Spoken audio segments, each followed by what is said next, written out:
What's up guys, welcome back to the channel. So today we've got a quick but important story about the AYN Odin 3, because some early buyers started reporting something kinda sketchy. The RAM speed on their units might be slower than what people thought they were getting. But before I forget, if you like this video, please subscribe to the channel so we can reach 10,000 subscribers. Now let's go back to the story. And yeah, RAM speed doesn't sound like the most exciting topic on earth, but when you're buying a premium handheld, specs matter, and the community definitely noticed. Basically, users on Reddit and Discord started posting tests showing their Odin 3 RAM speed wasn't matching the advertised number. The number people expected was around 5300 MHz, but some users were seeing readings closer to 4200 MHz, and others were seeing around 4700 MHz. So, naturally, the big question became, did AYN change RAM between batches? Or worse, did they quietly swap in cheaper RAM? Now, before we go full conspiracy mode, we have to mention something very important. A lot of these RAM readings can be confusing depending on what app you are using and how it reports DDR memory. DDR basically means double data rate, and some tools show numbers that need to be interpreted carefully. So, to be fair, not every screenshot online is automatically solid proof of anything. But when enough people start seeing similar numbers, it is at least worth checking. Some people started wondering if the Odin 3 and the Thor are using the same RAM, or if AYN standardized parts to cut costs.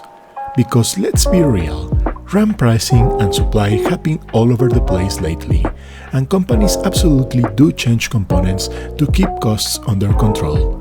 Eventually, AYN responded officially, and honestly, this is the part that calms things down.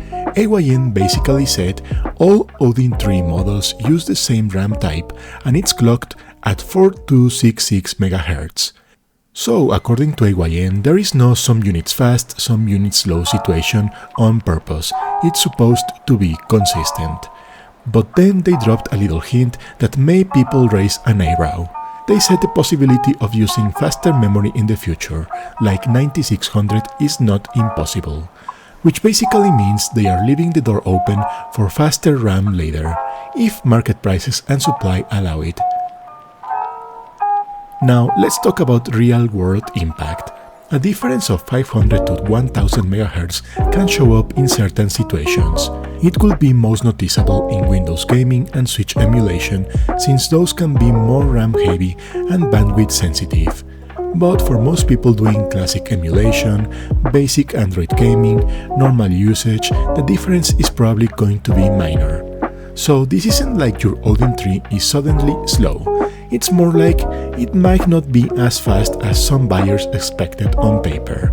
My opinion? This is one of those situations where AYN could have avoided all of this by being super clear from the start.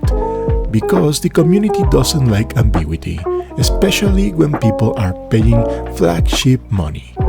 Even if performance is fine, the moment people feel like specs are being fudged, it turns into drama instantly. But at least AYN responded, and the response was pretty direct. So yeah, that's the Odin 3 RAM situation. Let me know in the comments, do you care about RAM speed on your handhelds, or do you only care about real-world performance?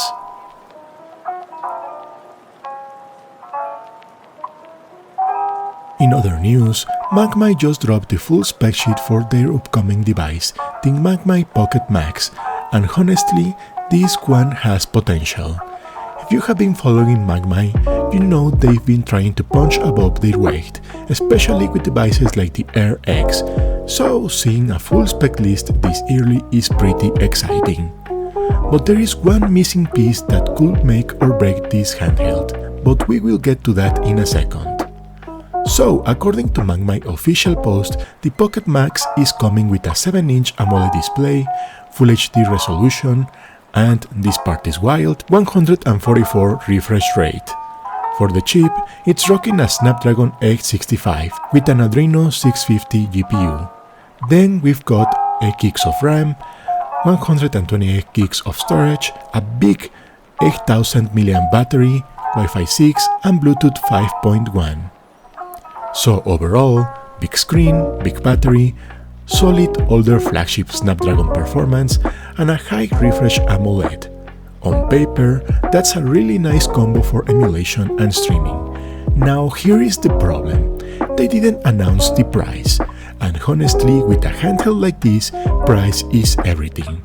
Because Mangmi's RX got a lot of attention mainly because it was ridiculously good for the price, like around $100, but the Pocket Max is clearly aiming higher.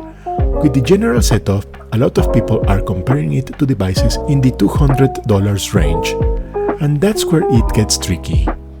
Because the market right now is packed around $200, there are a ton of devices in that price bracket, and if Mangmi wants this to stand out, they need one of two things: either a really aggressive price, or something that feels premium enough that people don't mind paying the same as the competition. And here is my honest take. With an AMOLED panel, 8 gigs of RAM, and overall component costs going up lately, it's hard to imagine this thing coming in under $200. Not impossible, but hard. That said, if Mangmi somehow lands this at a price that feels too good to ignore, then yeah, the Pocket Max could become one of the best value picks in the emulation handheld scene.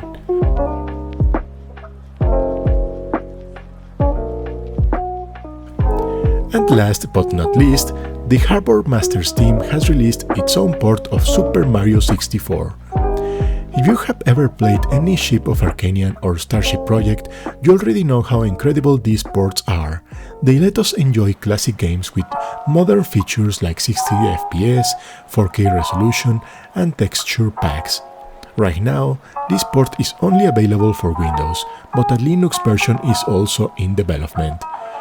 One of the biggest advantages of Harbor Master ports is that they usually provide excellent post-launch support, and their releases tend to come with a very user-friendly interface, so don't forget to check it out.